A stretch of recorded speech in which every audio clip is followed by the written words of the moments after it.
અને આગળ મહત્વના સમાચાર પીએમજેવાય કાર્ડ અંતર્ગત ઓપરેશન મુદ્દે મોટા ખુલાસા થયા છે। ખ્યાતિ હોસ્પિટલે પીએમજેવાય કાર્ડના ઓપરેશનના નાણાં લીધા છે। 2 વર્ષમાં ખ્યાતિ હોસ્પિટલે 16 કરોડ રૂપિયા પડાવ્યા છે। એન્જિયોગ્રાફી અને એન્જિયોપ્લાસ્ટીના 16 કરોડ લીધા છે। એપ્રિલ 2022 થી ખ્યાતિ હોસ્પિટલમાં મા કાર્ડમાં એમ પેનલ છે અને અત્યાર સુધી 3578 કાર્ડને પ્રિયોત આપવામાં આવી હતી। તેની અંદાજે ક્લેમની કિંમત 17 કરોડ 34 લાખ રૂપિયા થાય છે। એટલે કે જે મહત્વના સમાચાર ખ્યાતિ કાંડને લઈને સામે આવ્યા છે, જેમાં અત્યાર સુધીમાં ખ્યાતિ હોસ્પિટલમાં વગર દર્દીને કોઈ બીમારી નહોતી, તેમ છતાં પણ તેનું ઓપરેશન કરી નાખવામાં આવ્યું, હૃદય ચીરવામાં આવ્યા, જેમાં અનેક લોકોના મોત થયા અને સમગ્ર મામલે એક પછી એક ખુલાસા થઈ રહ્યા છે। અને સૌથી મોટો ખુલાસો જે સામે આવ્યો છે તેમાં અત્યાર સુધીમાં પીએમજેવાય કાર્ડ અંતર્ગત જે ઓપરેશન કરવામાં આવ્યા તેમાં કરોડો રૂપિયા છે એ ખ્યાતિ હોસ્પિટલે પડાવ્યા છે। વધુ અપડેટ સાથે અમારા સહયોગી કૃષ્ણા પટેલ અમારી સાથે જોડાઈ ગયા છે। કૃષ્ણા, જે ખ્યાતિ કાંડ સામે આવ્યો એનામાં એક પછી એક મોટા ખુલાસા થઈ રહ્યા છે। અત્યારે સૌથી મોટો ખુલાસો પીએમજેવાય કાર્ડ અંતર્ગત કરોડો રૂપિયા ખ્યાતિ હોસ્પિટલે પડાવ્યા છે। જી બિલકુલ ભાવિની, કેન્દ્ર સરકાર દ્વારા પીએમજે યોજના લાવવામાં આવી હતી અને પાછળનો મૂળ ઉદ્દેશ એ હતો કે કોઈ પણ ગરીબ કે મધ્યમ વર્ગનો વ્યક્તિ એ સારવારના અભાવે વલખતો ન રહે, મૃત્યુ ન પામે। એની પાછળનો ઉદ્દેશ હતો કે પીએમજે કાર્ડને વાપરીને સારવાર મેળવી શકે છે।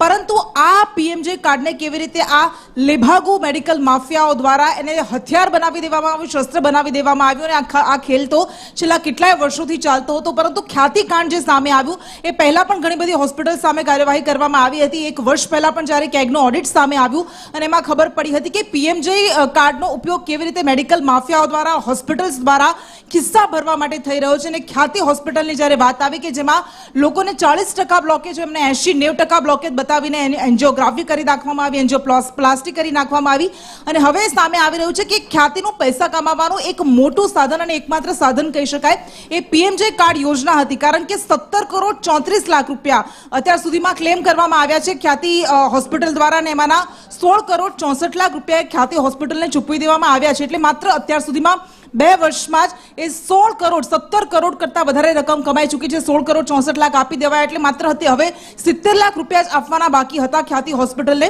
અને વસ્તુ એ છે, જાણવા જેવી વાત એ છે કે આ બધા જ જે ઓપરેશન કરાયા તેમાં મોટા ભાગના 90% ઓપરેશન એન્જિયોપ્લાસ્ટીના કરવામાં આવ્યા હતા, હૃદયના કરવામાં આવ્યા હતા અને એ જ કારણ છે કે એક બાદ એક પરતો ખુલી રહી છે, એક બાદ એક કાંડ સામે આવી રહ્યા છે। અલગ અલગ ગામડાના લોકો કહી રહ્યા છે કે અમારા ગામડામાં પણ આવી રીતે કેમ્પ કરવામાં આવ્યો હતો, અમને પણ બસમાં ખ્યાતિ હોસ્પિટલમાં લઈ જવામાં આવ્યા હતા અને અમારા પણ આવી રીતે ઓપરેશન કરી દેવામાં આવ્યા હતા, અમને જાણ પણ નહોતી અને ઓપરેશન કરી દેવામાં આવ્યા હતા। એની પાછળનું કારણ એ છે કે એન્જિયોપ્લાસ્ટીમાંથી મોટી કમાણી કરતી હતી ખ્યાતિ હોસ્પિટલ। જે આંકડા સામે આવ્યા છે એમાં 2022 એ 2021માં હોસ્પિટલ અસ્તિત્વમાં આવી હતી કોરોના કાળ દરમિયાન અને 2022 થી ખ્યાતિ હોસ્પિટલમાં જે કાર્ડ માટે એમ પેનલ થયું છે એમાં અત્યાર સુધી 3578 કાર્ડને પ્રિયોત આપવામાં આવી છે। એટલે કે રજીસ્ટર કરવામાં આવ્યા હતા, કોઈએ પણ ઓપરેશન કરાવ્યા છે તો એ ક્લેમ કરવા માટે આટલા કાર્ડને પ્રિયોત કરવામાં આવ્યા હતા અને એમાંથી 3513 એવા કાર્ડ છે કે જેના અંતર્ગત ક્લેમ થઈ ચૂક્યો છે।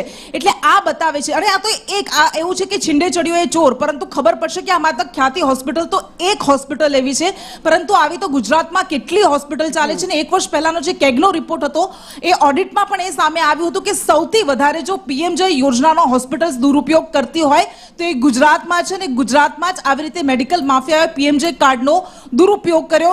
હમણાં જ 5 હોસ્પિટલને સસ્પેન્ડ કરવામાં આવી હતી, 2 હોસ્પિટલને બ્લેકલિસ્ટ કરવામાં આવી હતી। 1 વર્ષ પહેલા પણ એ મોટી હોસ્પિટલ્સ જે નામચીન હોસ્પિટલ્સ છે, પ્રખ્યાત હોસ્પિટલ્સ છે, એમાં સ્ટર્લિંગ હોસ્પિટલ પણ સામેલ હતી, એનું નામ પણ સામેલ આવ્યું હતું। ઘણી બધી હોસ્પિટલ એવી છે કે જ્યાં અમુક પ્રકારના જ ઓપરેશન કરવામાં આવતા હતા, જેમ કે ખ્યાતિમાં એન્જિયોપ્લાસ્ટી જ મોટા ભાગે કરવામાં આવતી હતી। એવી કેટલીક હોસ્પિટલ્સ એવી હતી કે જ્યાં માત્ર ની રિપ્લેસમેન્ટ કરવામાં આવતા હતા, ઘૂંટણના ઓપરેશન કરવામાં આવતા હતા અને એ બતાવે છે કે કેવી રીતે આખી મોડસ ઓપરેન્ડી બનાવીને આ હોસ્પિટલ્સે પીએમજે કાર્ડ યોજના અંતર્ગત સરકારી તિજોરીને મોટું નુકસાન પહોંચાડ્યું છે। ભાવિની, આભાર માહિતી માટે।